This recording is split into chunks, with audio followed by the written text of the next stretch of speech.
Emilia ڈائر کو 2 دہائیوں کی تاریخ میں سب سے زیادہ بدنام زمانہ قاتلوں میں سے ایک کے طور پر جانا جاتا ہے۔ اس نے کہا کہ اس نے سینکڑوں شیرخوار بچوں کو بے دردی سے قتل کیا۔ یہ کام اس نے تب کیا جب وہ اس کی دیکھ بھال میں تھے۔ اس نے کیسے کیا؟ ایمیلیا کی پیدائش 1836 میں ہوئی۔ جب وہ 22 سال کی عمر کو پہنچی تو اس کے ماں باپ اس دنیا سے گزر چکے تھے۔ باپ کا جوتے بنانے کا خاندانی کاروبار اس کے بڑے بھائی نے سنبھال لیا اور اس کو بے یار و مددگار چھوڑ دیا۔ کاروبار میں کوئی قانونی حق نہیں تھا۔ ایمیلیا نے 24 سال کی عمر میں جارج تھامس نامی شخص سے شادی کی، جس کی عمر 59 سال تھی۔ شادی کے بعد اس کے شوہر نے اسے نرسنگ اسکول میں داخلے میں مدد فراہم کی۔ اس نے نرس اور مڈ وائف کے طور پر اپنی تربیت شروع کی۔ جب ایمیلیا پڑھ رہی تھی تب اس کی ملاقات ایک عورت سے ہوئی۔ اس عورت نے اسے بیبی فارمنگ سے متعارف کروایا۔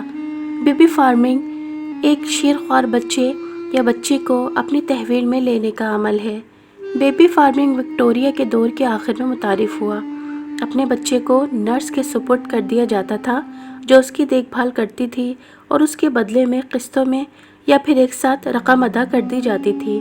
اس نے اپنا ایسا دوستانہ رویہ رکھا کہ خواتین اس کی خوش اخلاقی اور اس کے ایسے ہمدردی اور دوستانہ رویہ دیکھ کر اس کے پاس اپنے بچے چھوڑنے لگی۔ اس کا اس نے خوب فائدہ اٹھایا۔ وہ بچوں کو بھوکا رکھ کر مارتی تھی۔ وہ انہیں ایک ایسا سیرپ پلاتی تھی جس میں افیون ملی ہوئی ہوتی تھی، جس کی وجہ سے بچہ خاموش پڑا رہتا تھا اور پھر اس دنیا سے رخصت ہو جاتا تھا۔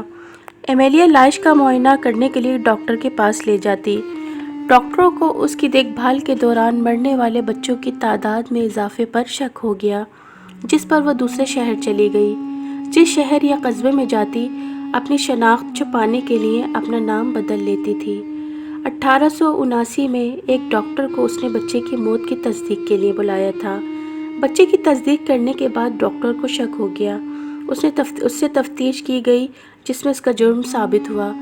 ایمیلیا غفلت کی مرتکب ہوئی ہے۔ اسے 6 ماہ کی قید بامشقت ہوئی۔ رہا ہونے کے بعد اس نے بچوں کو قتل کرنا جاری رکھا۔ اب وہ بچوں کو 1 گھنٹے کے اندر مار دیتی تھی۔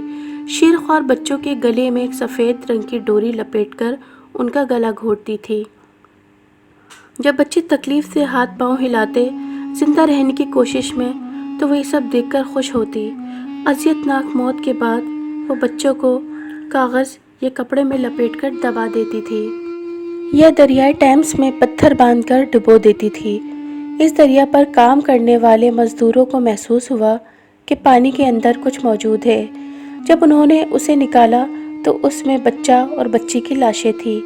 کافی محنت اور تفتیش کے بعد اسے گرفتار کر لیا گیا۔ اس نے خود کو بچانے کے لیے یہ ظاہر کیا کہ وہ پاگل ہے۔ جب اس کی اس حرکت کو نظر انداز کر دیا گیا تو اس کے بعد اس نے اپنے جرم کو بیان کرتے ہوئے 5 نوٹ بک بھر دی، جس میں اس نے 400 بچوں کو مارنے کا اعتراف کیا۔ 10 جون 1896 کی صبح ٹھیک 9 بجے اسے پھانسی دے دی گئی۔ اس کی عمر 57 سال تھی۔ اس کے آخری الفاظ تھے کہ میرے پاس کہنے کو کچھ نہیں ہے۔ ایمیلیا کے چونکا دینے والے جرم کے نتیجے میں گود لینے کے لیے قوانین سخت ہو گئے۔ مجرم چاہے جتنا بھی چالاک ہو لیکن سزا سے نہیں بچ سکتا۔ ایک نہ ایک دن تو اختتام ہونا ہی ہوتا ہے۔ آخر کار ایمیلیا بھی اپنے انجام کو پہنچ گئی۔ اگر آپ کو یہ سٹوری اچھی لگی ہے، سچی کہانی، تو پلیز لائک، شیئر، سبسکرائب ضرور کر دیجیے گا۔ اس سے میری حوصلہ افزائی ہوگی۔ شکریہ۔